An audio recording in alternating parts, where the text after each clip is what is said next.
Muy buenas tardes, queridos odontonautas. Les saluda su amiga Diana Montoya desde el aula virtual de inteligencia dental. El día de hoy con una interesante conferencia patrocinada por nuestros queridos amigos de OMCOS.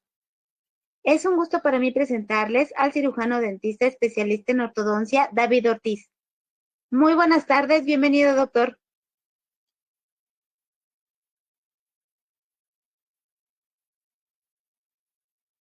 Hola, ¿cómo están? Gracias por la presentación, por la invitación y ya estamos listos para comenzar. Bienvenido, doctor. Dejo a los odontonautas con usted. Muchas gracias. Pues bueno, vamos a comenzar sin más porque el tiempo es corto.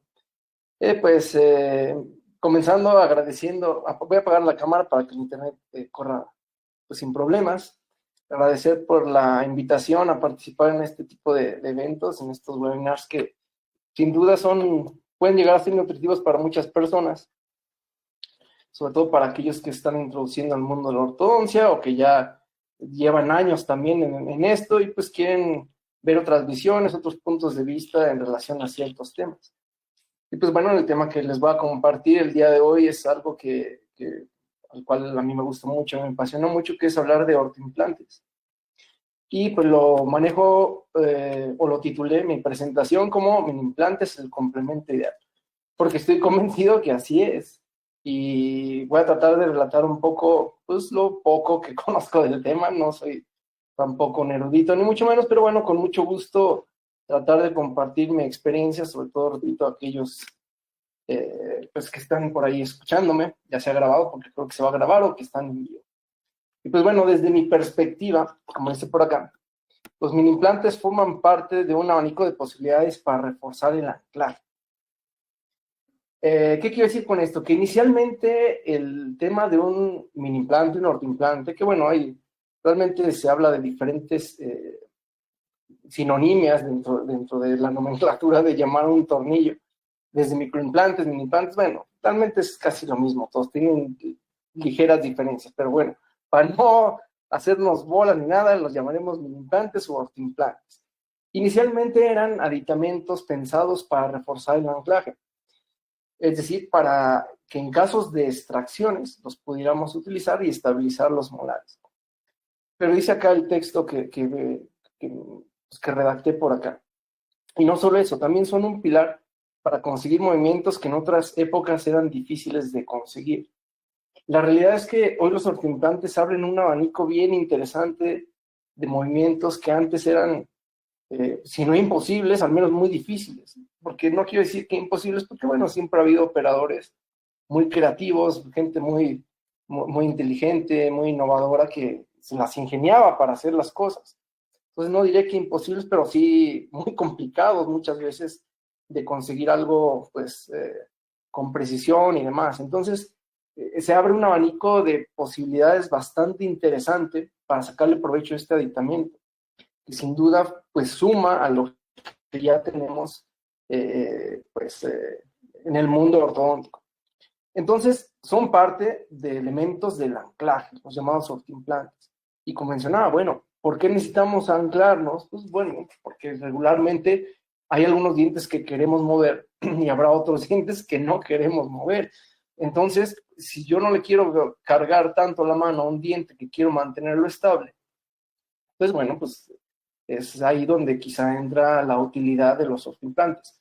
Ahora, en el texto anterior yo mencionaba que eran creados o fueron concebidos como para casos de extracciones. Realmente esa era la intención, tener un manejo interesante en casos de extracciones. La realidad es que, pues bueno, sobre todo los que somos ya de la vieja escuela, los que tenemos ya un rato en esto de la ortodoncia, pues hablar del anclaje, pues llegaba el momento, si bien es cierto que es complicado a veces controlar tu anclaje, llegaba el momento en que lo podías controlar y tenías los mecanismos y las estrategias para estabilizar algún diente, ¿no? Principalmente molares, que era el diente donde tradicionalmente nos apoyamos para hacer una retracción en un caso de extracciones. Por ejemplo, repito, que es como se concibió la parte de los ortoimplantes. Entonces, bien que mal, la experiencia te va dando pues la habilidad de saber y de manejar el anclaje de manera correcta. Lo que estoy tratando de decir es que para un caso de extracciones es cuando menos utilizo yo el anclaje, no porque me sienta mucho, ni mucho menos, sino que pues el tiempo, la experiencia, incluso fracasos me han enseñado más o menos a controlar bien el anclaje. Y por eso decía que lo interesante, más allá del caso de extracciones, es cuando haces otro tipo de movimientos. Considerar un tornillo para casos de extracciones, pues bueno, puede ser, digo, para eso están finalmente, se puede utilizar. Habrá algunos operadores que no necesitarán de esos hasta que se presenta un caso como el que voy a mostrar a continuación.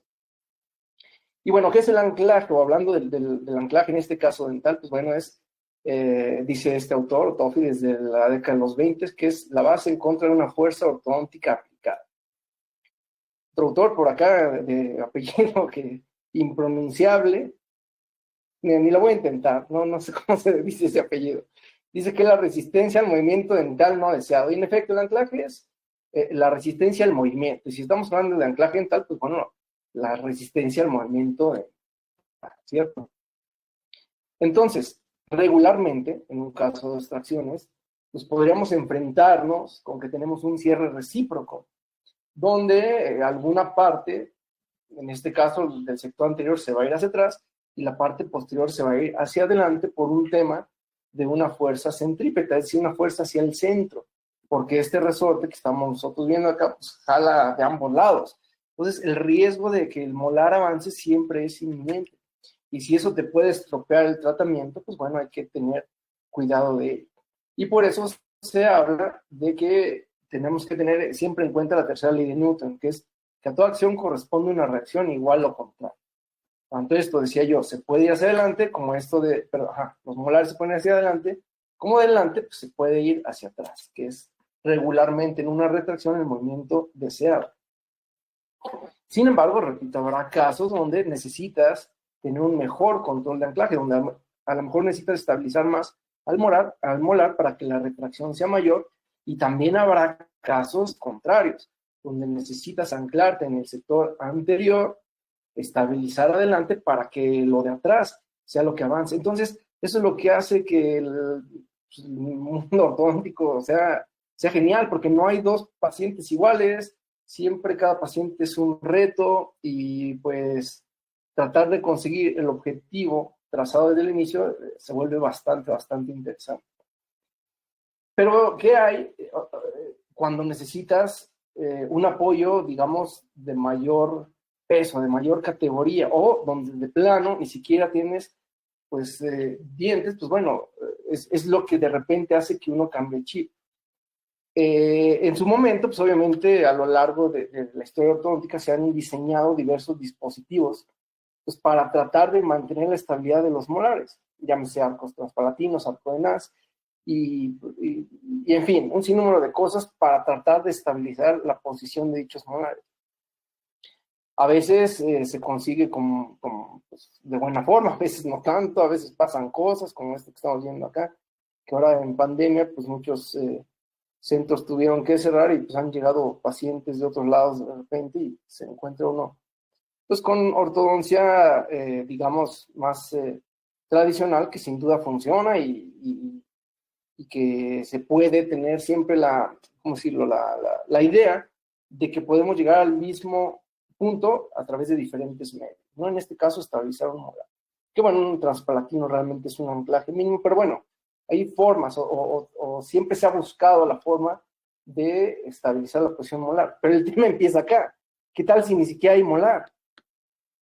O sea, pues ¿de qué te agarras? Y bueno, en su momento, pues, decía yo, cuando yo hice mis primeros cursos de tornillos, y ya tiene un rato, yo creo que el primero fue de hace unos 13 años, cuando aprendí por primera vez y tuve un primer acercamiento a los tornillos. Eran unos tornillos que hoy en día, al menos en el mercado mexicano, ya no existen, que se llamaban Intec, que los comercializaba una casa comercial. Y bueno, total que yo decía, bueno, es que yo para qué quiero ese elemento de anclaje. Yo no siento que mis casos necesitan. Vamos, yo pensaba que se sabía controlar pues, mis fuerzas como para no perder el anclaje.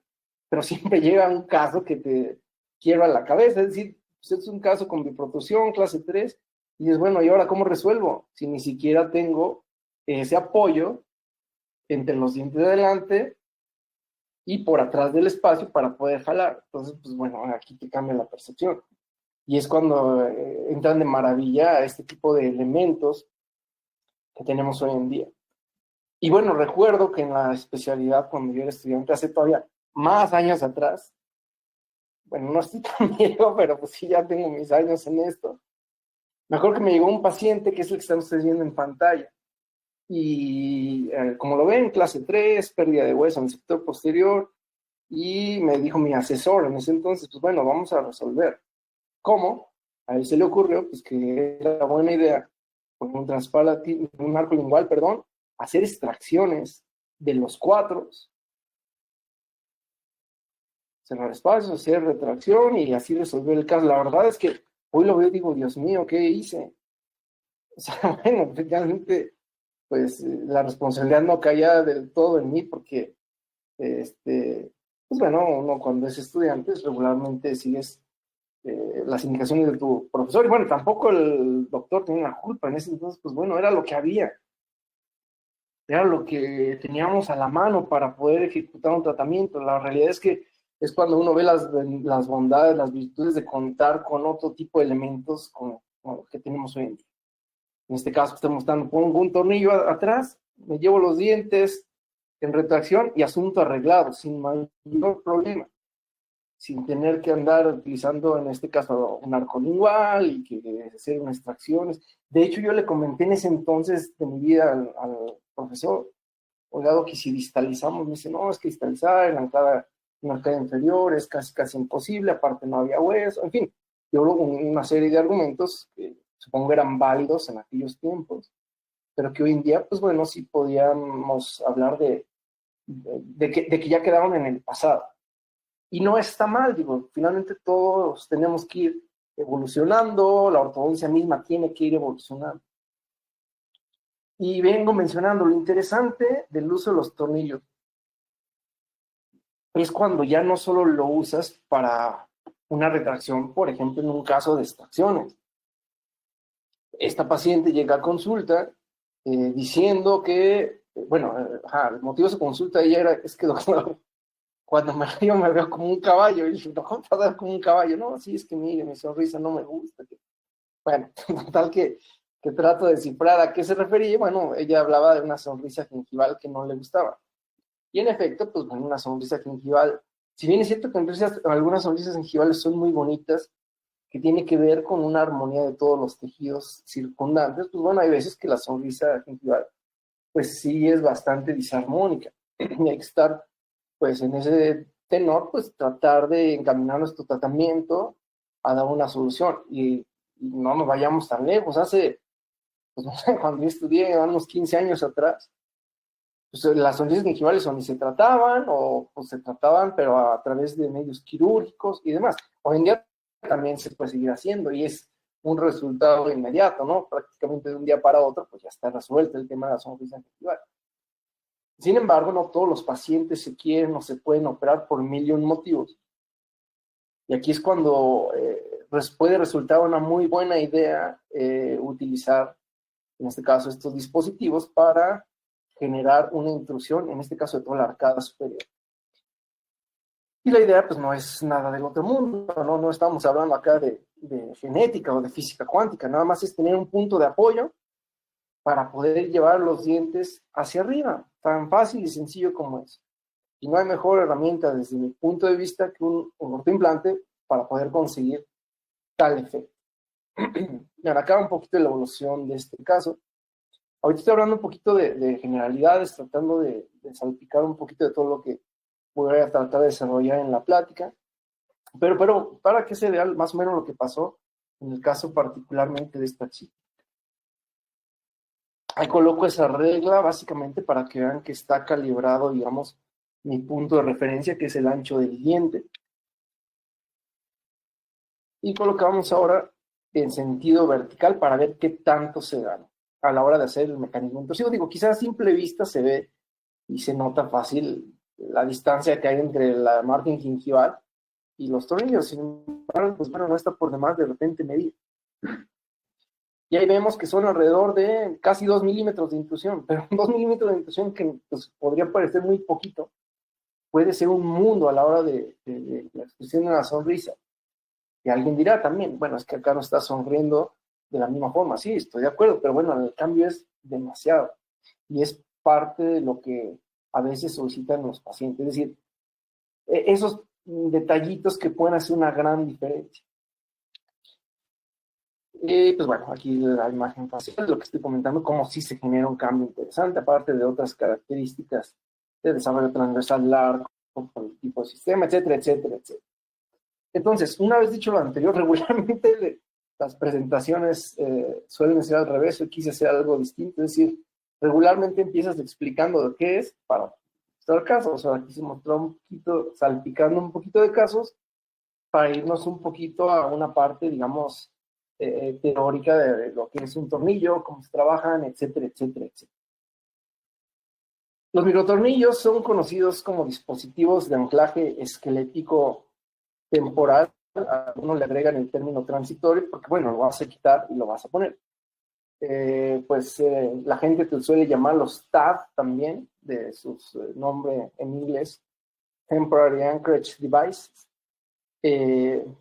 Dispositivo de anclaje temporal para los que estudiamos en la escuela de gobierno como yo, para no hacernos bola. Y bueno, son parte, decía yo, de la clasificación del anclaje. Lo interesante con los TADs o con los microimplantes es que el operador, el que está, en este caso el ortodoncista, que va a llevar el tratamiento, que va a mover los dientes, puede tener la capacidad de colocarlo, puede tener la capacidad de retirarlo, si no necesitas pues otros especialistas del área ortodóntica, como puede ser la instalación de mini placas, por ejemplo, que hoy en día pues, también están muy en boga, que necesitaría pues, o mucha pericia, una capacitación quirúrgica o de plano a otro especialista. Y la verdad es que hay gente, estamos negada para la parte quirúrgica. Yo no sé, no soy bueno en esa situación, nunca lo fui. Y poner un implante, la realidad es que se me hace hoy en día algo muy sencillo. Digo, al principio sudaba, frío, con el paso del tiempo se acaba todo eso, hay una curva de aprendizaje, porque lo mejor o de las cosas interesantes y valiosas que tienen los tornillos es que realmente los riesgos son mínimos. Hay muy poco riesgo de colocar un implante. Y si obviamente se lee un poquito, se destruye un poquito uno, pues menos, ¿no? O sea, realmente se vuelve una herramienta muy útil, y vuelvo a insistir, de muy bajo riesgo, que te puede potencializar el avance, el progreso de un tratamiento. Y bueno, vengo insistiendo que los implantes son parte de la clasificación de anclaje general que existe para el mundo ortodóntico, que va desde el anclaje recíproco, el anclaje muscular, la llamada preparación de anclaje que manejaba el doctor Pitt a través del tip-back y toe-in, el anclaje cortical que manejaba el doctor Ricketts, anclaje por ferorización, el anclaje intermaxilar, que es el uso de los elásticos intermaxilares, el anclaje extraoral, los distintos dispositivos de anclaje, y por último, donde entraría justamente los tornillos, es el anclaje absoluto esquelético. ¿Quiere decir que unos son mejor que otros o que vamos a utilizar unos otros? Bueno, la realidad es que no, tenemos que contemplar todo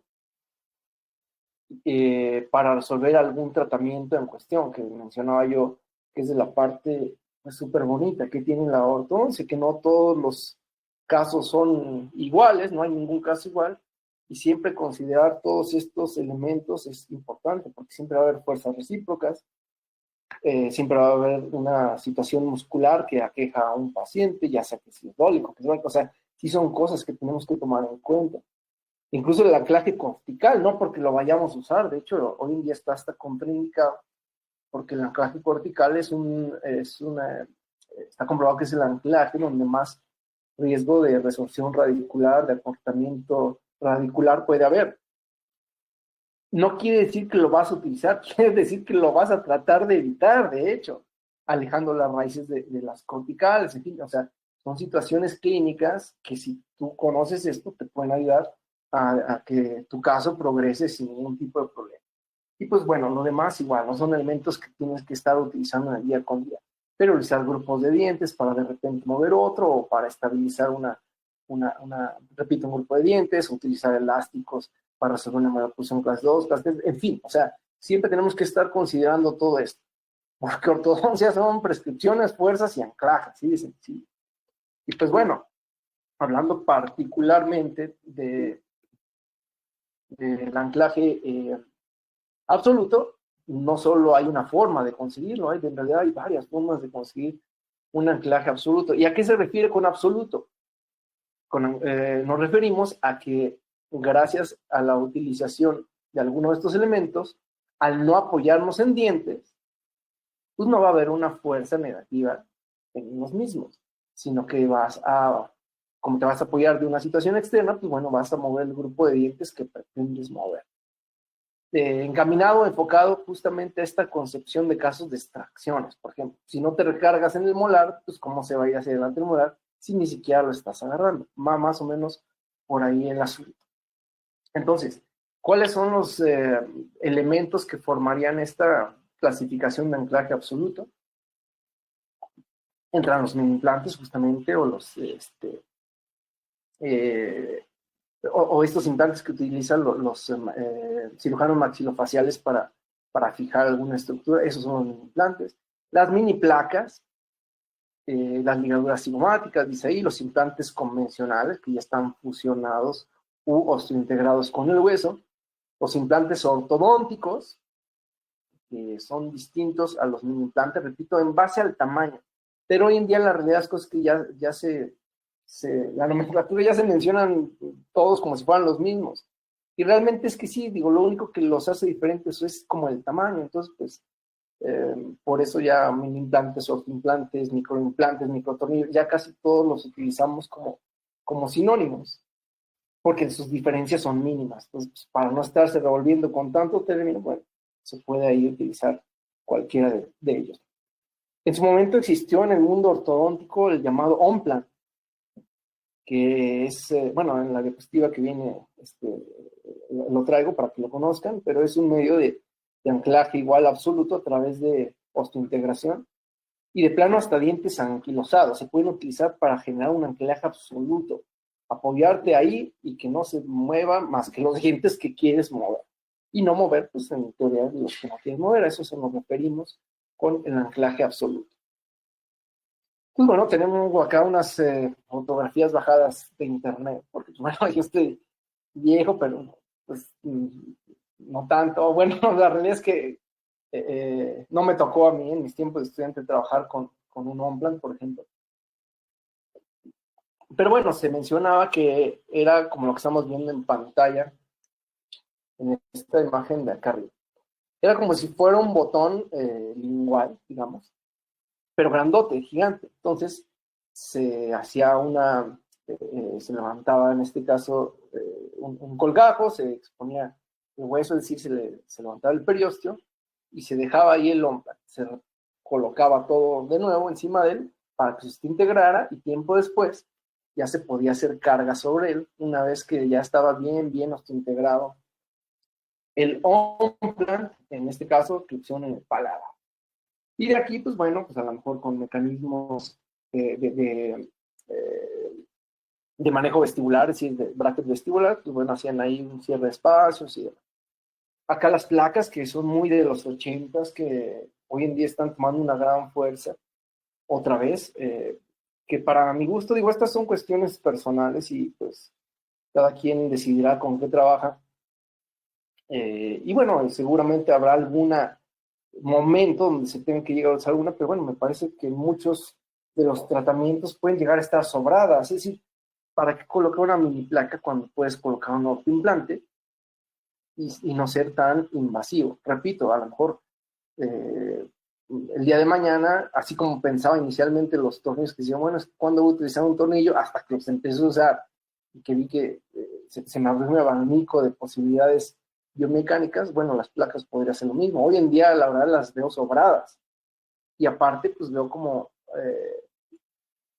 como demasiada parafernalia alrededor de ellas. O sea, pues necesitamos una cirugía para ponerla, una cirugía para quitarla, en fin, no sé, no se me viene a la mente un caso, que sin duda lo habrá, pero donde sean de gran utilidad. Porque pues, pienso que con lo que tenemos hoy en día, es decir, hablando de implantes, de sistemas de ortodoncia, etcétera, podemos conseguir objetivos ideales sin necesidad de una placa, pero bueno, es respetable la forma de trabajar de todas las personas. Y por último, bueno, pues acá el esquema de un implante protésico, que también podría servir, en este caso, para dar estabilidad, apoyarte de él y mover los dientes que quieres mover. Entonces, todo esto hace que desde mi perspectiva, los mini implantes o microimplantes sean un complemento ideal para un tratamiento de ortodoncia.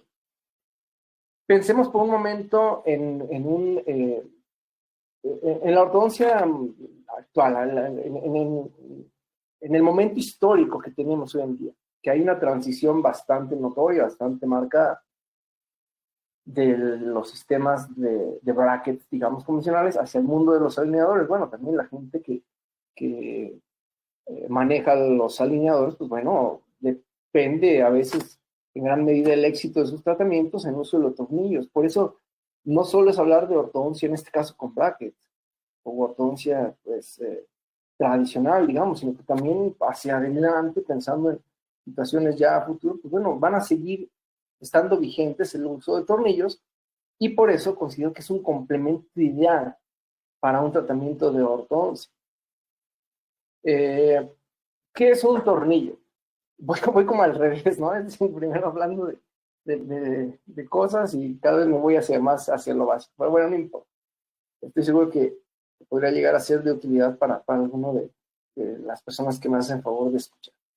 Un tornillo es algo como lo que estamos viendo en la pantalla, nada del otro mundo, que tiene algunas partes que lo constituyen, como es la parte de la cabeza, que es la sección del tornillo que va a quedar expuesta en boca, donde pues, puede tener ya sea un slot, un agujero, una cabecita tipo botón, que no sé, hay muchos diseños de cabezas en las diferentes casas comerciales. Hay una zona que se llama cuello o perfil transmucoso, que es la zona lisa del tornillo, que en teoría es lo que debe quedar en contacto con la mucosa, pues para que no la irrite, para que quede contra una superficie, en este caso, lisa, bien pulida, que no albergue tanta placa, etcétera, etcétera, etcétera.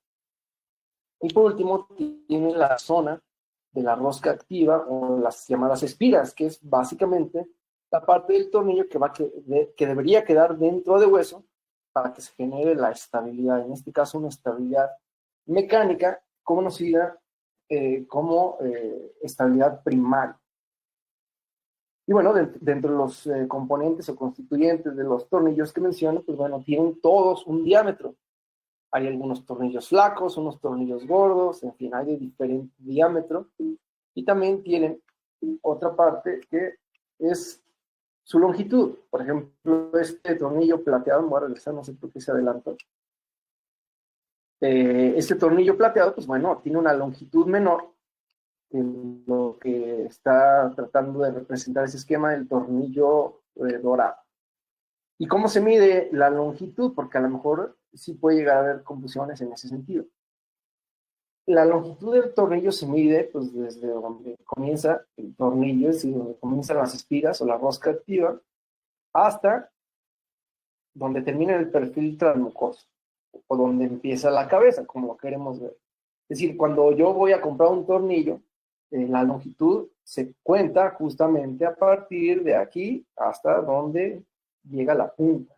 Porque a veces eso se me ha pasado y tengo la fortuna de ser académico, bueno, algunos alumnos se me confunden, porque bueno, están en un proceso de aprendizaje y es normal, todos fuimos alguna vez neófitos en este mundo de la ortodoncia, bueno, creen que la longitud es todo, y no, es a partir justamente de donde empieza la cabeza hacia las espiras, y hay que tenerlo en cuenta, porque pues bueno, cada sección sirve para algo. Obviamente decía yo, la cabeza es la parte que queda por fuera, en este caso expuesta en la cavidad oral, y que va a servir para, no sé, colocar un cantilever, un alambre, una ligadura, qué sé yo. La realidad es que hoy en día veo cosas bastante ingeniosas, aportes muy buenos de mucha gente muy creativa. Y bueno, le sacan un provecho impresionante a una cabecita de un elemento de anclaje que viene apoyado desde el hueso, lo cual es buenísimo.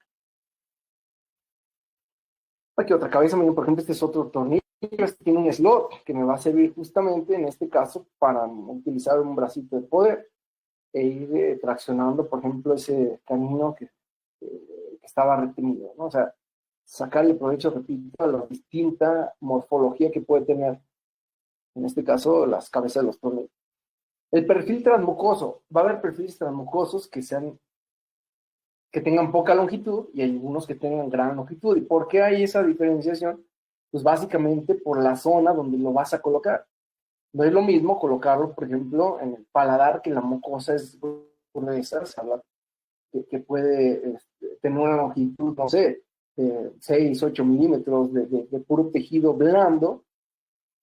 Entonces tienes que tener un tornillo, o utilizar un tornillo largo, pero que al mismo tiempo tenga un gran transmucoso, para que no me te irrite la zona del grosor del paladar. A diferencia, por ejemplo, de este tornillo, que es un tornillo intraradicular, que su perfil transmucoso es muy breve.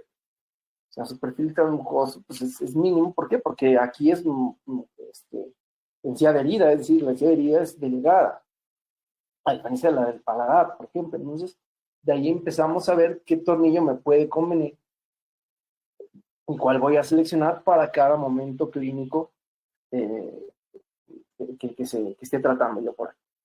La longitud es importante, no es lo mismo colocar un tornillo intrarradicular, a lo mejor en el sector anterior, que no necesito que sea muy largo, a colocarlo, por ejemplo, acá en esta imagen que muestro, que está colocado en la cresta infracigomática, muy arriba, tiene que estar, pues tiene que ir apoyado justamente desde esa zona, la parte inferior del hueso cigomático, la parte que corre y que se une al proceso alveolar, conocida como cresta infracigomática, desde ahí, y tiene que llegar hasta la cavidad oral. Entonces, el tornillo debe ser bastante largo, pues para que pueda quedar sobresaliente y no ser envuelto de preferencia por el tejido circundante.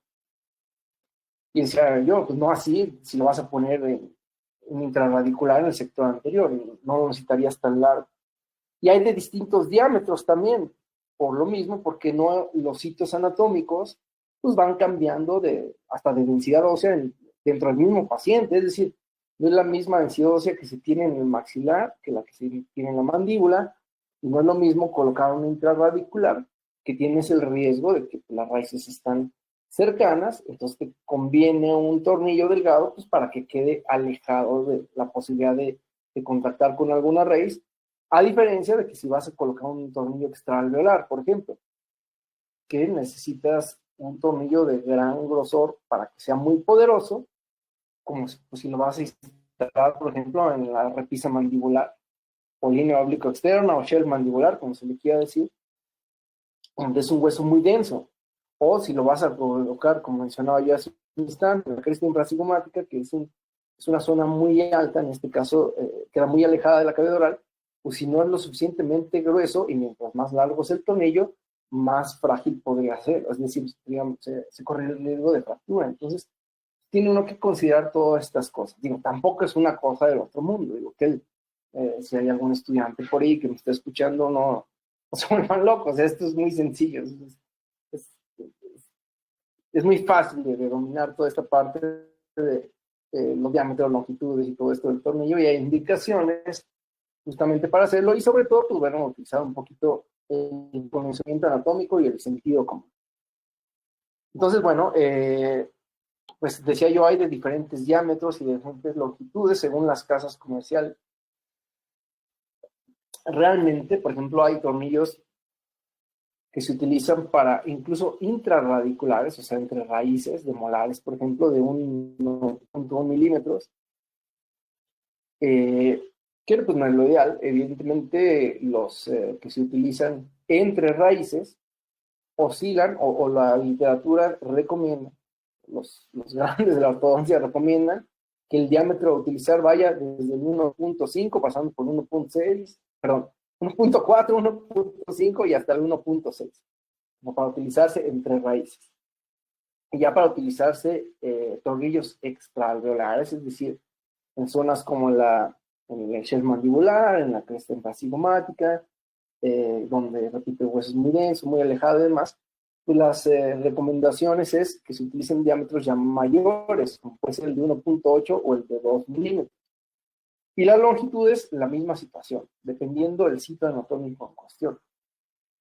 De hecho, la literatura ahí sí marca o recomienda que en el maxilar, por el tipo de hueso, que es más esponjoso, más medular, se utilicen tornillos donde el tornillo entre al menos 6 milímetros al hueso para que tenga estabilidad dicho tornillo. Dicho en otras palabras, longitudes de 4 o 5 milímetros no nos sirven en el maxilar. Servirían de 6 milímetros, 7 y hasta 8 quizá. Y en mandíbula, como el hueso es más denso, su estructura es diferente, menos espacios medulares, hueso más cortical, se puede necesitar únicamente, por decirlo de alguna forma, solo 5 milímetros que esté dentro del hueso. O sea, con 5 milímetros es suficiente, pues, para dar esa estabilidad primaria. Entonces, pues, bueno, hay tornillos de 4, no sé para qué sirven, como están dando cuenta, no sirven para nada. Y bueno, de ahí en adelante, pues, cada longitud podría tener su utilidad particular. ¿Listo? De hecho, ONCO saca un sistema a prueba de tontos, casi, lo cual está buenísimo, te puede ayudar mucho, como me ayuda a mí, como para seleccionar qué tornillo vas a usar en cada sitio anatómico, ¿no? Es decir, ellos lo manejan en colores, el amarillo, bueno, dorado de 12 milímetros, el azul de 10, el de 8 milímetros que es como naranja y el de 6 moradito. Y si se fijan, pues acá te ponen un esquema de las zonas que se sugiere utilizar cada medida de tornillo. Y repito, está bueno que, pues, no sé, use el de ONCO, pues bueno, está bueno tenerlo en cuenta porque pues está muy didáctico, la verdad. O sea, si lo vas a colocar en una zona anterior, pues bueno, usas el de 6 milímetros. Ya si te vas más hacia atrás, intrarradiculares en los procesos, utilizarás el de 8. Ya si te vas a ir, por ejemplo, a la repisa mandibular o línea oblicua externa, ya utilizarás el de 10. Y si te vas hacia la cresta infracigomática, que es esta zona amarilla, ya utilizarás el de 2. Entonces, pues puede resultar, repito, bastante didáctico este esquema. Por eso decía yo ahorita, a los que apenas se van adentrando al mundo ortodóntico, si hay alumnos por ahí, seguramente me están escuchando alguno que otro, pues bueno, no es tan complicado la parte de dominar las longitudes y diámetros de los tornillos.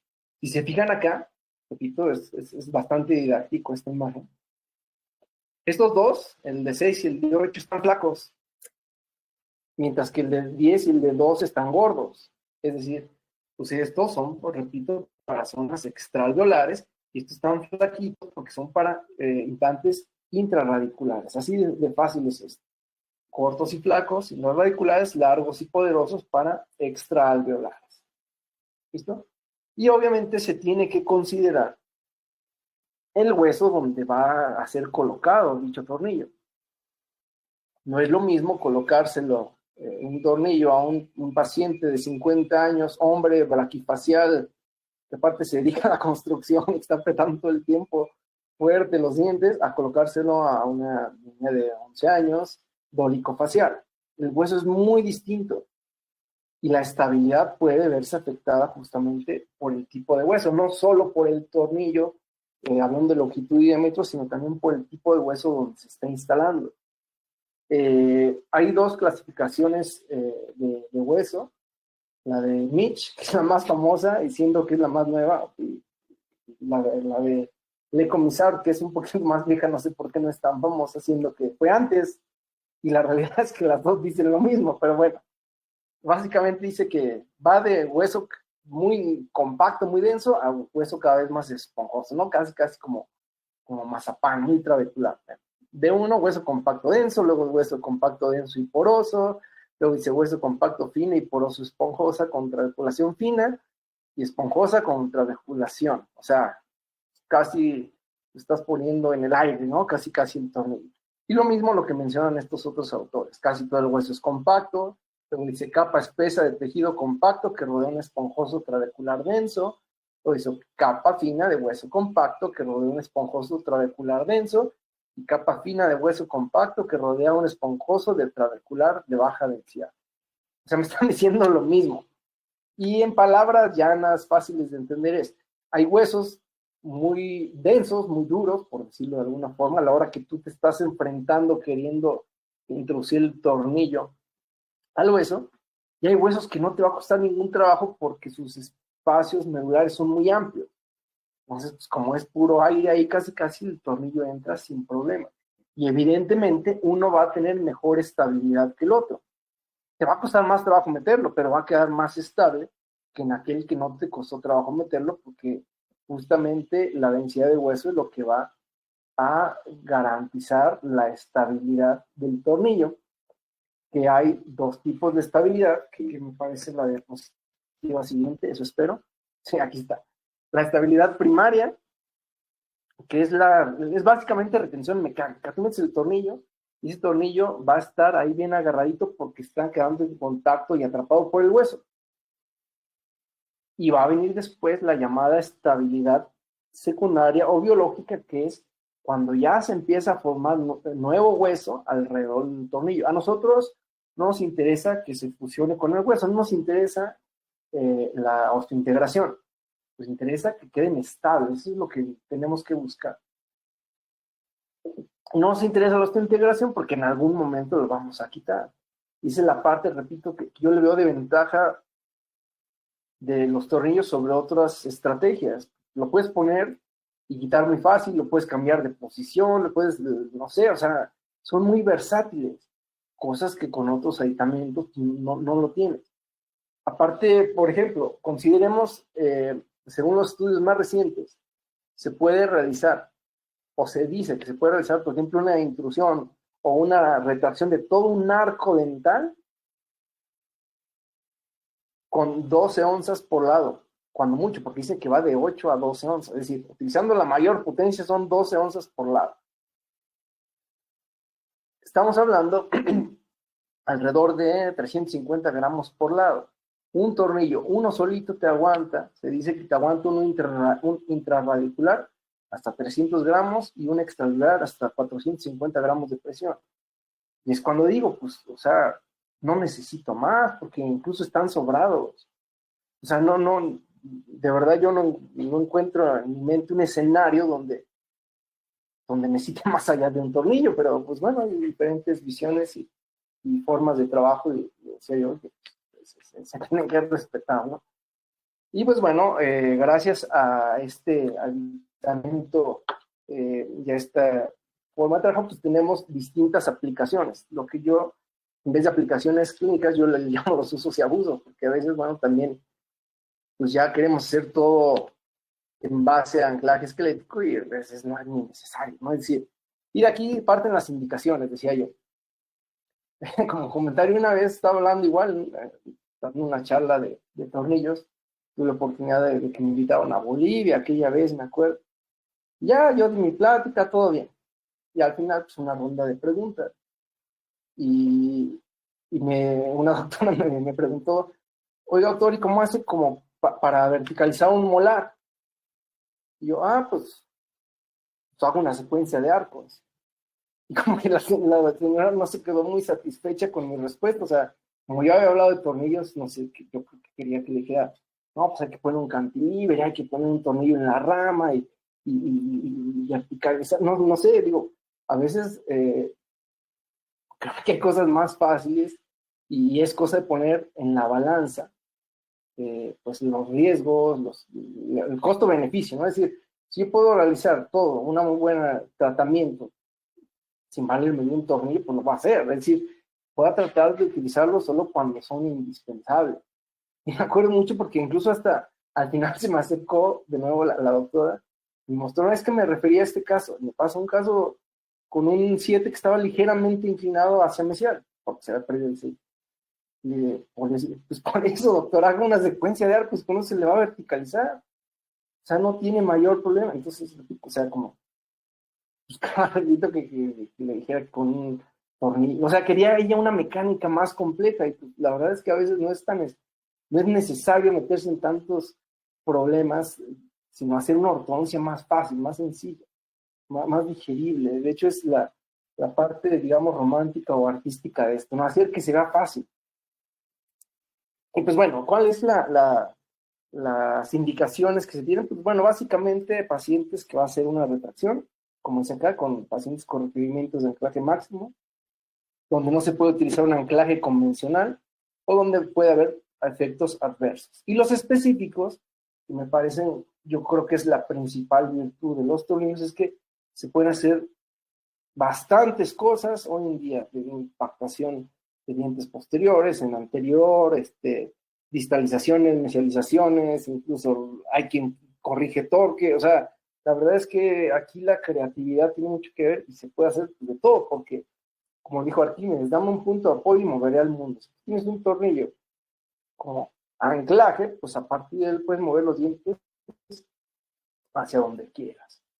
Y para cerrar ahorita mi plática, bueno, les comparto un caso rápidamente, pues para que vean una de tantas utilidades que puede tenerse con el tornillo. Digo, el tiempo es corto, como para hablar más, pero bueno, un casito nunca sobrará. Van las características de este paciente. Un paciente con un perfil cóncavo, como vieron, bueno, hasta me voy a regresar, como vieron acá en la diapositiva anterior, cara larga, dolicofacial, afectado un poquito la estética por la esquema que tiene. E intraoralmente tiene una maloclusión de clase 3 bilateral, más grande la clase 3 del lado derecho, probablemente porque por la ausencia del 6, que se recorrió aún más estos dientes hacia atrás, pero igualmente el lado izquierdo está en clase 3 molar. Y el motivo de la consulta del paciente eran dos cosas, los espacios, o sea, el espacio que se refería al sector anterior, pero también al espacio posterior. Lo que él quería era ver si se podía mesializar esos dientes. Ese era el motivo de consulta. Y bueno, pues como el tiempo es breve, me voy a ir más rápido. Pues bueno, ahí está ese análisis de estética facial, la sonrisa un poquito alejada de la estética, sobre todo por el diastema, una sonrisa muy plana, el display es malo, ahí está la línea media donde está cayendo, la línea media facial me refiero. Perfil cóncavo con una birretroquelia bastante marcada, un mentón bien bastante proyectado hacia adelante, compatible con un paciente clase 3, que de hecho está así, tanto esquelético como mental. Digo, tampoco es un gran clase 3, pero bueno, es un clase 3. Y bueno, estéticamente el balance entre la estética blanca y la estética rosa también está un poquito desequilibrado, sobre todo por el diastema, hace que desluzca bastante la estética del paciente. Un poquito de compromiso transversal, donde en efecto la mandíbula es una mandíbula grande, compatible con un paciente prógnata. Repito, no un prógnata gigante, pero prógnata a fin de cuentas.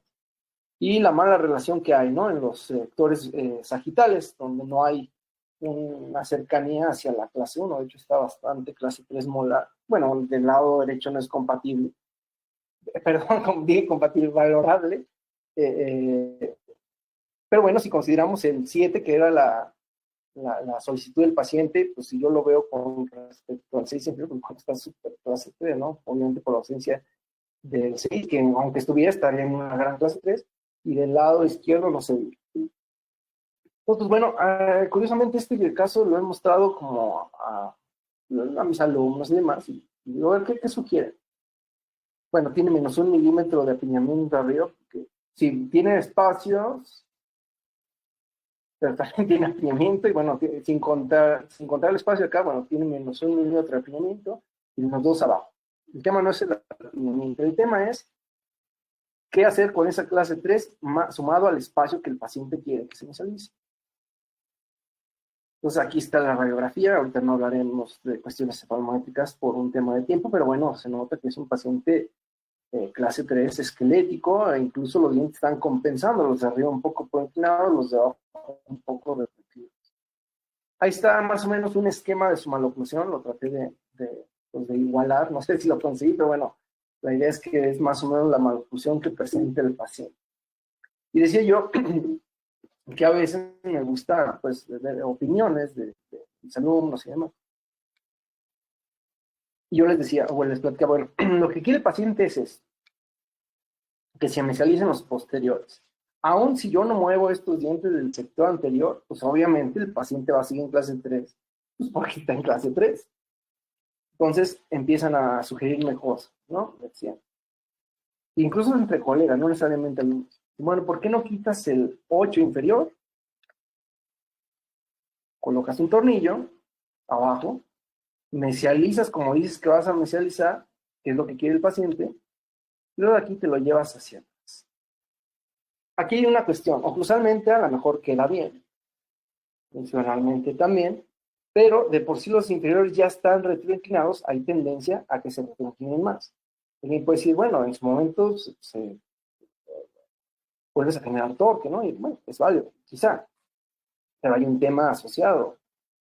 ¿Qué le va a pasar a la cara del paciente que de por sí es cóncava? El mentón va a quedar pues adelantado, y si me llevo los incisivos inferiores para atrás, pues se va a ver todavía más cóncavo y menos volumen labial, como si fuera un caso de extracciones, pues. Entonces, no me gusta ese plan, esa idea, entonces me voy por otro camino. Entonces yo pienso, bueno, pues primero, el 8, pues sí se va a tener que ir. Eso ni duda. Pero voy a regresar, voy a tratar de llevar primero todo hacia clase 1. ¿Cómo? Bueno, pues ahorita vemos, hay muchas formas. Y ya que está en clase 1, entonces anclarme de una forma esquelética y traerme todo lo de atrás para adelante, y con eso consigo que los labios al menos no se vayan tan hacia atrás. ¿Cómo lo hago? Bueno, a mí me gusta mucho trabajar con sistemas de autoligado pasivo, en este caso Damon Clear. Entonces, estos eran ya íbamos 3 meses de tratamiento, ya íbamos en arcos 14, 25 arriba, 18 abajo. Hace un par de meses, quizás 3, tuve la oportunidad de dictar otro webinar, espero que también hayan asistido. Si repitieron es porque no estuvo tan feo el anterior, y si no, pues bueno, ojalá y si hay otra oportunidad también repitan. Donde hablaba de las características del sistema DEMO, particularmente, pues bueno, a mí me gusta mucho el autoligado pasivo porque el movimiento es muy ágil por un sistema de baja fricción. Entonces, bueno, ¿cómo se trabaja en los sistemas de autoligado? Con elásticos de clase 3. Donde la baja fricción favorece que sea muy fácil de resolver. En este caso, no estaba el elástico colocado en la boca, pero bueno, lo esquematizo ahí en las fotos que están ustedes viendo de dónde a dónde iba. Un elástico, pues, digamos, de un cuarto ligero y con 2 onzas de fuerza suficiente para que se empiece a corregir todo hacia una clase 1. 5 meses, yo voy subiendo de calibre de arco. Vean cómo obtuve la clase 1 canina en este caso, y premolar también. Y voy poniendo todo en orden como para que en su momento se haga lo que consideré de utilizar un anclaje esquelético para mesializar. Ya está todo en clase 1. Y hago un paréntesis acá para 2 cosas. Primero, porque también a mí me gusta mucho mesializar segmentos posteriores, a veces sin necesidad de tornillos. Por ejemplo, un caso aquí, repito, nada más tengo un espacio, coloco bracket, me anclo en el sector anterior, hay diversas formas de hacerlo, y voy mesializando, hasta que llego a cerrar el espacio. De hecho, aprovechando, le mando un saludo al doctor Solorio, que él siempre que dijo que iba a escuchar mi plática, ojalá que sí la haya escuchado. Es de los grandes de IMON acá en México. Y le mando un saludo porque siempre se anda burlando de mí, que si no, es que tú pones muchos resortitos y cositas así, la verdad es que sí me gusta, porque son muy eficientes ese tipo de resortes para anclaje. Y vean cómo aquí cerré el espacio sin necesidad de nada más que los brackets y los sacos. Y la pregunta es, bueno, ¿y por qué no hiciste lo mismo acá en este caso? Es muy sencillo. porque primero llevé los dientes hacia adelante con elásticos de clase 3, no me puedo volver a anclar en los dientes porque los voy a llevar para atrás. Entonces aquí me obliga a que forzosamente sea en base a la utilización de un apoyo, en este caso es que, y ahí voy. Y alguien dirá, y seguramente ya varios lo notaron, ay, Dios mío, ¿qué está haciendo ese doctor? Está llevando para allá. Y no, o sea, yo también estaba consciente de eso, yo también me di cuenta que lo estaba llevando para allá, porque obviamente si el punto de apoyo está acá y tiras la cadena para allá, pues se va para adelante, pero se va para arriba. O sea, yo sí lo sabía, no es como que no me hubiera dado cuenta. Yo quería que se fuera para allá, y si quieres que se vaya para allá, ¿por qué lo llevas para allá? Bueno, pues porque eran otros tiempos, ¿no? Donde uno va teniendo esa curva de aprendizaje, donde decidí hacerlo por este tipo de tracción que se llama anclaje directo, directamente va la fuerza desde el tornillo hasta, en este caso, los elementos del sector posterior. Y ahí fue avanzando, avanzando, avanzando, me lo fui llevando hasta que llegaron los muebles. Y pues sí, lo fui llevando cada vez más hacia adelante, pero también hacia arriba. Y por eso, gran parte del tratamiento le pedí al paciente que también me ayudara con un elástico de clase 3 para tratar de neutralizar y que el vector fuera más horizontal. Pero obviamente, pues esto da un poco más de presión que el elástico que voy a dar. Es decir, no voy a meter un elástico pesado, porque pues bueno, menos en un clase 3 puedo llevar hasta el cóndilo muy hacia la zona retrodiscal y no es conveniente. Pues son elásticos realmente ligeros, cuando más 3 onzas, y obviamente pues acá traigo mayor onzaje. Aquí estoy mensualizando 2 molares. Con de 6 a 8 onzas de presión es suficiente para llevarla hacia adelante, y 6 a 8 onzas son más que las 3 que estoy colocando en el elástico.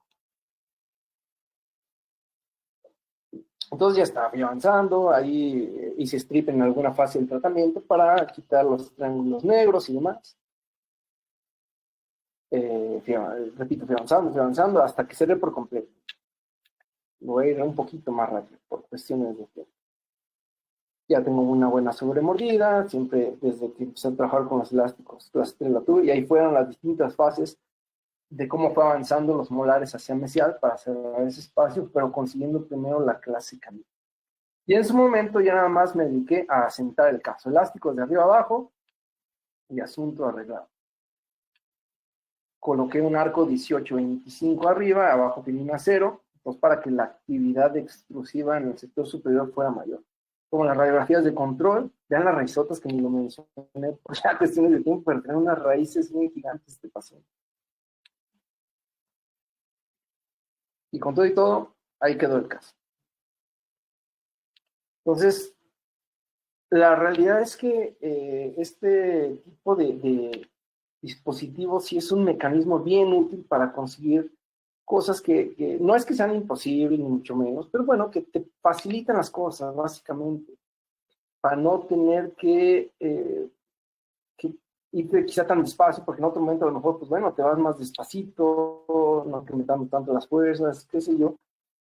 Y pues el hecho de poderte anclar de una manera confiable, pues ayuda a que hagas movimientos un poquito más, más rápido, más consistentes, más controlados incluso. El tornillo, para quien se está preguntando, porque seguramente viene la duda, ¿no? ¿Qué hace ese tornillo ahí todavía? Bueno, yo lo dejé 3 meses por si había algún tipo de situación de residuo o lo que sea, pues bueno, utilizarlo. Decía yo hace un rato, también hoy en día, pues en los alineadores, pues es un componente también importante, se maneja mucho en conjunto con ellos, ¿no? Entonces, pues yo lo mantuve ahí por cualquier cosa que se necesitara, pero ya en su momento, pues ya decidí quitarlo cuando vi que todo se había mantenido bastante estable, al menos en esos 3 meses. Tampoco es que me esperé 5 años para ver si le quitaba el tornillo, ¿no? Y pues bueno, ahí fue el día que le retirara el tornillo, que sangró un poquito el paciente, pero todo bien, el paciente estuvo muy contento y demás. Ahí fue el día que le quité, que por eso se ve ahí medio sangrante la cosa, y se ha mantenido todo muy estable. Entonces, esto que acaban de ver es una situación de anclaje directo, y hay otras situaciones de anclaje indirecto, ¿no? Como puede ser, a lo mejor, que utilices el tornillo para estabilizar, en este caso, un arco, y del arco sea el que actives para, en este caso, traerte los molares hacia adelante. Y lo menciono porque, bueno, alguien diría, bueno, ¿y por qué lo llevaste para arriba esos molares? Bueno, pues fue mi curva de aprendizaje. Ya he ido cambiando mi visión y tratando de ser mejor día con día. Bueno, ya trabajo distinto y hoy suelo trabajar con anclaje indirecto. Lo que agarro es el arco, estabilizo al arco y del arco tracciono al molar para que la fuerza corra más horizontalmente y no exista este movimiento indeseado de intrusión por parte de los segmentos posteriores, como en este caso, ¿no? Que me lo fui llevando igual, hasta que le quité el tornillo, le quité los brackets, ya cuando había conseguido el objetivo que era igual, inicializar unos molares. Y repito, solo este es uno de tantos mecanismos para los cuales se pueden utilizar los tornillos. Hoy en día, lo que uso es este resorte que se llama Occlusal Leveling Spring, mejor conocido como el J2 Spring, que me estabiliza verticalmente el arco. Se llama J2 por su autor, ¿cómo se llama este cuate? Ahorita me acuerdo cómo se llama. Se llama, el autor es José David Ortiz Sánchez. Pues bueno, yo soy el doctor José David Ortiz Sánchez, espero que les haya gustado mi plática. Yo tengo la fortuna de trabajar en la Universidad Nacional, ahí están mis contactos, también trabajo en el Instituto Mexicano de Ortodoncia, y yo en tiempo para acá también trabajo en la Universidad Católica de Cuenca, en Ecuador, vía remota, que son las cosas que nos da la oportunidad de la pandemia y la tecnología y todo, ¿no? Para estar en distintos puntos laborando en ese sentido, en diferentes países incluso, sin necesidad de estar allá. Y bueno, nada más como remate, como colofón, pues la realidad, los tornillos nos pueden ayudar a un sinnúmero de tratamientos, de cosas que antes eran bastante complejas, quizás hasta impensables, como intrusiones para descantear arcadas, como verticalización de molares, como ya mostré, mejoras de sonrisas digitales, como manejo de dientes retenidos, como disyunciones soportadas por tornillos o por implantes, o como para resolver un caso de punto A al punto B, como lo están viendo, sin extracciones. Es cuando digo, bueno, ¿para qué pues, placas y cosas? Y están hasta sobradas, me parece a mí. Un tornillo abajo, hago la retracción, un tornillo después arriba también para hacer retracción en los 4 cuadrantes, luego recupero torque y ya está. Entonces, pues bueno, soy, como decía hace un instante, el doctor David Ortiz. La verdad es que es un gusto poder pues compartir un poco de lo que hago en la parte académica y en la parte pues, de mi trabajo del día a día. Estoy a sus órdenes por si alguien tiene alguna duda, comentario, pregunta, pues siempre es un gusto y pues si me pueden por ahí pues, seguir en redes para estar en contacto y demás, sería increíble. Hola doctor, ¿cómo estás? Habla Rebeca. Todo bien, Rebe, ¿cómo te va? Muy bien, gracias.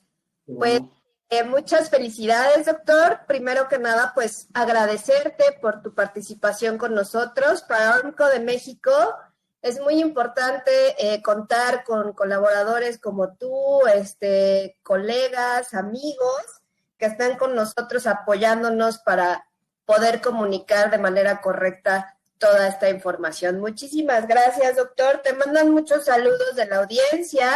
Muchas felicitaciones. También nos están viendo a través de Facebook. Te manda saludos desde Ecuador, Chiapas, Celaya, Perú, Guanajuato, Ciudad de Hidalgo, Michoacán, entre otros lugares. Y pues también algunas preguntitas que tenemos por ahí de la audiencia. No sé si tengamos tiempo para que nos hagas favor de contestar algunas. Sí, claro, sí, me la sé con todo gusto. Y pues saludos a todos por allá también. Seguro sí, doctor. Mira, la primera dice, doctor, en casos de clase 3, cuando se hace retracción en el segmento anteroinferior con ortoimplantes, no he visto que presenten una tomografía para ver la cortical lingual, cómo queda después de la retracción, sobre todo en casos muy severos, ¿hay remodelación? ¿O qué es lo que pasa y hacia dónde se llevan estos dientes?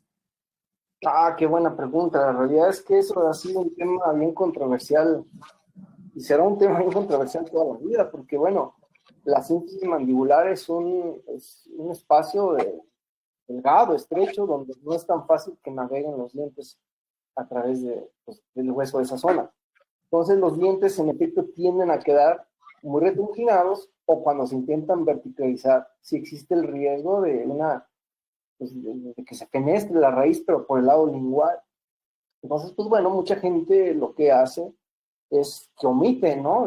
Ese comentario o de plano hasta, no sé, por temor, la mejor ni tomografía muestra. Hoy en día, pues se va a empezar a revelar este tipo de cuestiones, porque bueno, la tomografía cada vez está más y más y más.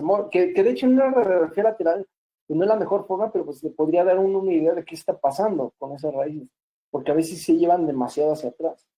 Evidentemente existe el concepto, según el doctor Mani Alicani, que son los estudios más recientes de la fisiología, biología del movimiento dental, que el estímulo adecuado puede generar una respuesta de los tejidos favorable, es decir, que si da el estímulo adecuado, bueno, puede haber una remodelación ósea en torno al hueso alveolar, pero pues si rebasas el límite que es el hueso basal, ese límite anatómico, pues sin duda pues se puede llevar la cortical y sacar las raíces, ¿no? O sea, sí, es un tema. Ahí la recomendación hacia el doctor que preguntó eso, bueno, o doctora, pues ya es una cuestión incluso hasta personal, es decir, ante la duda mejor tomo estudios, si veo que ya no da más, pues bueno, ya hasta ahí llegó, ¿no? El paciente. Porque sí se ha visto de repente casos donde pues se podría llegar a abusar un poquito, que a veces, bueno, también se tiene que valorar el costo-beneficio, quizá un paciente por muchas ganas, lo que sea, no puede acceder a una cirugía ortognática y acepta el riesgo que conlleva forzar un poquito los dientes más allá de estos límites anatómicos. Y bueno, eso es lo que te podría comentar al respecto. Muy bien, doctor, muchísimas gracias. También por Facebook nos están llegando algunas preguntas. Nos dicen que si nos pudiera explicar a cuántos grados debe de estar el ortoimplante en relación al tejido óseo. Pues mira, acá igual, o sea, siempre hay opiniones divididas. Hay quien dice que debería estar perpendicular. Sin embargo, yo soy de la corriente y digo, en base a lo que he leído, ¿no? Que conviene inclinar un poco los tornillos alrededor de 20 o 30 grados para que la rosca agarre más porción cortical. Es decir, cuando tú metes el tornillo pues perpendicularmente, y digo, dependiendo también la zona, ¿no? Es bien variable, pero bueno, pensando en un intraradicular, si tú lo metes perpendicular al hueso, la zona que queda en contacto con la cortical es menor que si lo metes ligeramente inclinado, que es ligeramente mayor. Entonces, mientras más hueso cortical se agarre con el tornillo, más estabilidad primaria va a tener. O sea, en otras palabras, es más difícil que se desaloje el tornillo. Por lo tanto, se recomiendan sí inclinaciones sutiles 20-30 grados. Muy bien, doctor, muchísimas gracias. Siguiente pregunta. A ver, dame un segundito, pero siguen llegando más felicitaciones y demás, y más saludos. Saludos a todos. La siguiente dice, felicidades doctor, muy buena plática, me gustaría que nos comente si en la misma cita en la que coloca el mini tornillo comienza a aplicar fuerza y si es así, ¿qué tipo de elástico sería el indicado? Sí, de hecho la recomendación es en efecto que se coloque una carga o sea, sutil, es como que vas a meter 450 gramos, ¿no? Lo desalojas, pero sí se recomienda que se coloque una carga porque en el primer momento, una vez que se colocó el tornillo, lo que más importa es la estabilidad mecánica, o la retención mecánica llamada estabilidad primaria. Pues cuando metes una carga, el tornillo como que se recarga justamente contra el hueso, aumentando la estabilidad mecánica que te otorga justamente esa tracción, esa fuerza.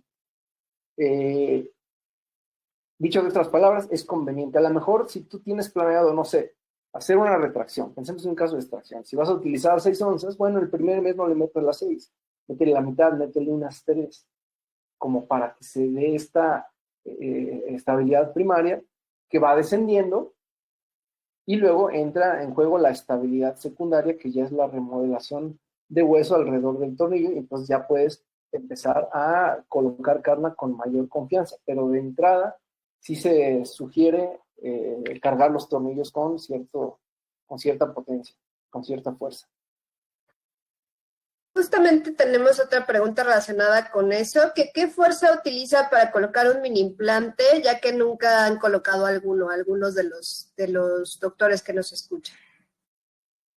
Fuerza, digamos, a la hora de ponerlo, bueno, que eso entiendo yo, que con qué fuerza yo los pongo. Bueno, la realidad es que esto es una pregunta buenísima, porque sí hay algunos sistemas que vienen como calibrados con sistemas rotatorios para controlar la fuerza con el que se pone. Sin embargo, la mayoría de los sistemas a través de tornillos, y muchos doctores que conozco, lo hacemos en base a manerales, es decir, con la mano, pues. Y no es lo mismo colocar o la fuerza necesaria para que pueda entrar el tornillo, que hoy en día son perforantes, es decir, que tú lo colocas y lo empiezas a roscar literalmente contra el hueso. No es lo mismo colocárselo en una persona, a lo mejor en maxilar, otra vez una persona dolicofacial joven, a un adulto hombre braquifacial y en el shell mandibular. O sea, de repente tiene que imprimir bastante fuerza. Entonces, yo creo que no hay como un estándar como tal, que sí se puede estandarizar cuando utilizas sistemas de rotatorios, pero bueno, pues los que uso son manerales, y muchos de mis colegas que conozco utilizan manerales, pero es una buena pregunta como para indagar un poco más al respecto. Es un buen tema de tesis para todos mis alumnos que andan por ahí preguntando qué pueden hacer. Bueno, ya saben cuál. Muy bien, doctor, muchísimas gracias. En Facebook nos dicen que otra pregunta, ¿a qué nivel de inserción recomienda para retruir la zona anterosuperior cuando se realiza la exodoncia, y qué tipo de retractores recomienda? ¿Resorte cerrado o liga elastomérica? Pues mira, pues, ¿en qué zona? Lo más cercano al plano oclusal, para que tu fuerza corra lo más paralelo al plano oclusal. Digo, a veces se puede, a veces no tanto, pero sería lo ideal, que te quede lo más cercano hacia el plano oclusal. Y la otra pregunta, ¿con qué fuerza? Bueno, la respuesta está dada en lo siguiente, o sea, lo que importa es la fuerza, es decir, es como no sé, el chiste, la anécdota, lo que se le dice a los niños, que le dicen, ¿qué pesa más, 1 kilo de metal o de fierro o 1 kilo de algodón? Pues el niño dice, no, pues 1 kilo de metal, pues obviamente es 1 kilo, pesan igual, ¿no? Y así te sorprendes a los niños. Bueno, acá es algo parecido, lo que importa es el onzaje o la fuerza que vas a imprimir dentro de tu cierre. ¿Con qué elemento lo vas a dar? Bueno, hay varios elementos para mantener ese onzaje o esa presión. Ahora, los resortes close coil son más constantes en la entrega de fuerza que dan. Por eso, hoy en día son más populares, más utilizados. Particularmente a mí me gusta utilizar mucho elástico. O sea, elásticos en clase 1, porque también puede ser una fuerza muy constante, porque el paciente se lo está cambiando a nuevo, y se me hace una situación muy higiénica. Pero el tema es que necesito la colaboración del paciente al 100%. Si no me va a colaborar, pues no me va a dar la fuerza. Pero sí, a mí me gusta mucho trabajar con elásticos de clase 1, la misma arcada, pues, como para generar la retracción. Pero pues no se le puede dar a todos, porque no confío en todos los pacientes, porque no todos los pacientes son tan colaboradores.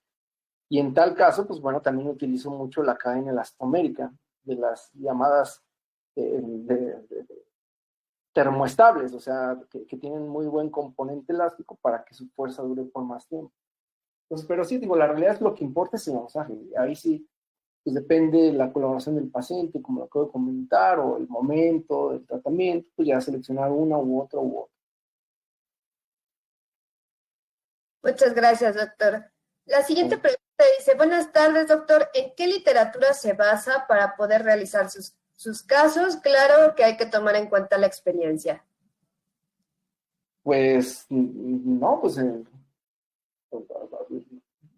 todo, es decir, pues de conocimiento, pues de anclaje, de crecimiento y desarrollo, pues de todo, es decir, prácticamente, pues leyendo o escuchando gente que sabe más que uno, aprendiéndole a todos, pues no sé, te vas como curtiendo, no vas agarrando cada vez más y más experiencia, obviamente también de fracasos, y cuando fracasas, pues vas a buscar qué te falló, ¿no? Es decir, buscar casos similares en la literatura, en los artículos y demás, para ver cómo mejorar el día de mañana si se presenta un caso similar.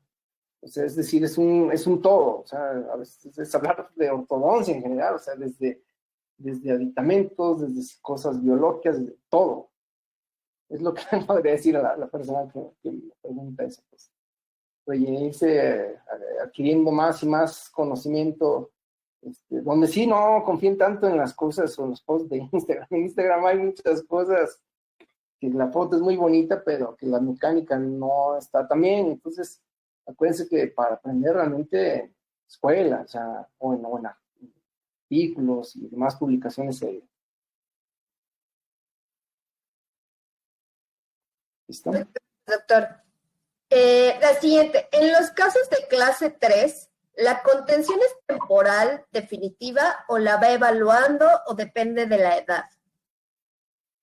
Bueno, aquí igual, hablar de retención, pues es todo un tema a desarrollar también, porque dependen muchos factores.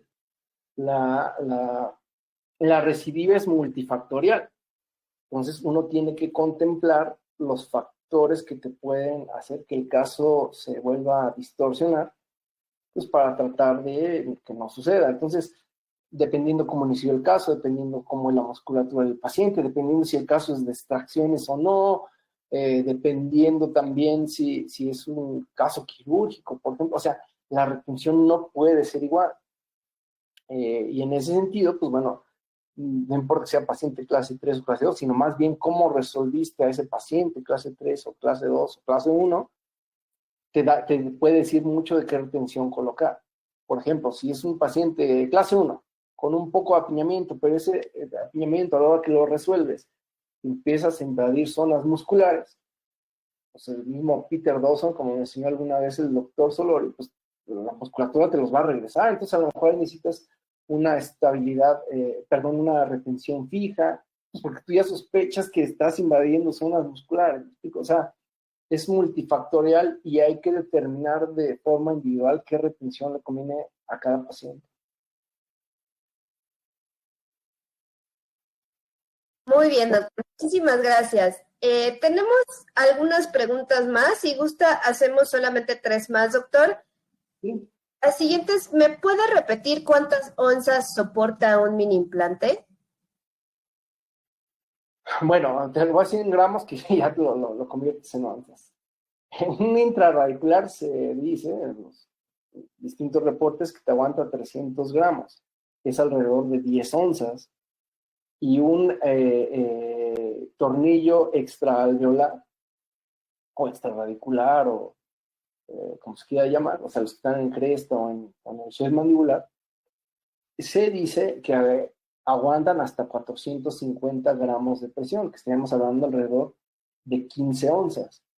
Y pues 15 onzas, pues no sé, o sea, es difícil que llegues a tanta nivel de fuerza, ¿no? Es decir, la realidad es que la estabilidad o el apoyo que te va a dar el tornillo, pues te garantiza que cualquier tratamiento se pueda conseguir. O sea, lo que más fuerza se necesita es un movimiento en cuerpo, y por dientes se necesitan alrededor de 4 onzas. Entonces, es difícil que llegue a tanto onzaje. O sea, el tornillo suele quedar muy estable. Que otra vez depende del tipo de hueso.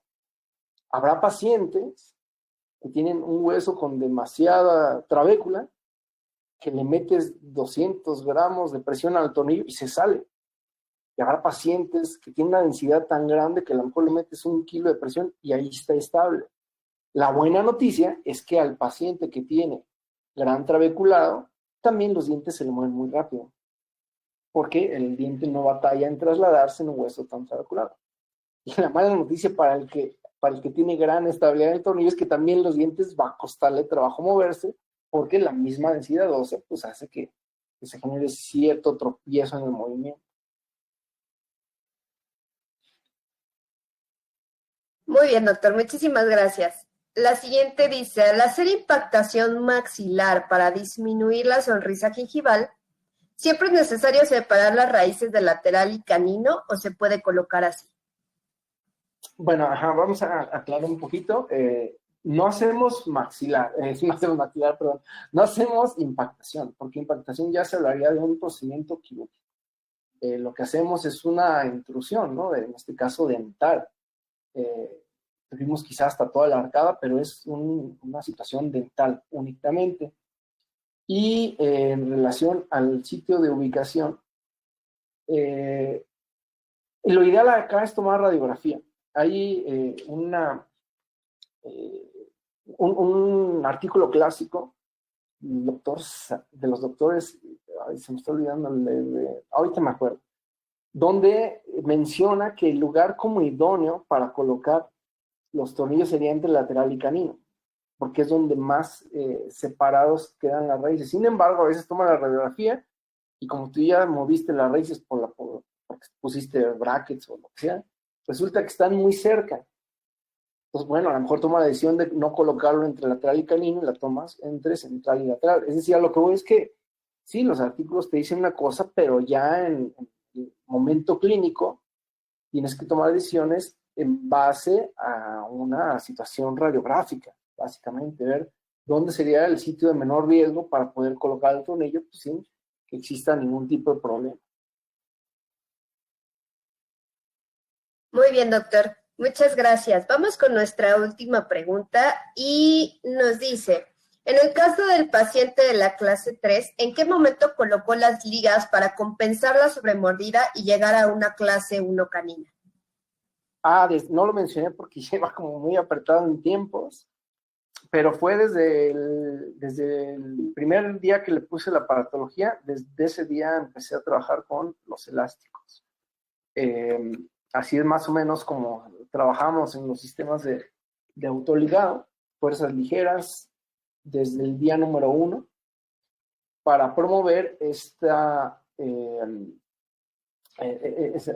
para ir resolviendo la maloclusión, pues dirigiendo de la clase 3 que tenía el paciente hacia la clase 1. Son protocolos sobre todo de los sistemas de autoligado pasivo, elásticos tempranos.